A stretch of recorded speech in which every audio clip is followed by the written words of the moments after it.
Well, Dr. Acey, I am thankful that we are talking about it. As you know, I do have 3 teenagers, and I find that this subject is completely uncomfortable because I would just prefer that they weren't or not doing it or didn't know anything about it. But reality is I have 3 teenagers, and they're dating, and they're going out. And how old again? Let's remind the viewers. Well, I have a 17-year-old, a 16-year-old, and a 13-year-old. And they're, well, my 17-year-old is dating, and he's a boy. I have 2 boys and a daughter. And I have a whole bunch of questions I'd like to ask. My first question is, how do you start the sex talk? And do you always, like, to me, if I'm starting the sex talk, I'm already thinking he's having the sex. So it's too late. The sex. Or sex.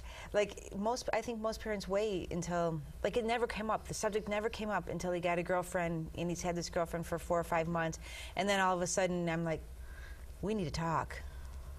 I think it's a great question. I think that there is from my belief, I think that there is this myth that there's a sex talk, one sex talk. And I think that the truth is there's, you know, we need to start talking about sexuality, because it's not just about sex. Way early on, when the kids are really young. I think that, you know, there are all these opportunities when kids are toddlers or when they're starting to ask questions. It starts with, you know, what are you going to call your body parts? Like teaching kids what these parts are called, and if you're going to, you know, use the correct terminology or not use the correct terminology. Some families have their little slang for stuff.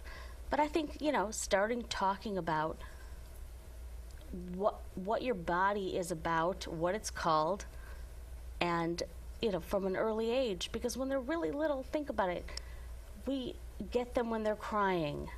You know, we pick them up and hold them and nurse them and whatever mothers do, fathers do, and suddenly it's like we're supposed to let them cry themselves to sleep. I think sometimes that happens with talking about sex. It's like we talk about all these things and explain all these things, and then suddenly there's a wall. Well, absolutely. I totally believe that, because in my home, we just never talked about it. We've never talked about that, and so it's uncomfortable.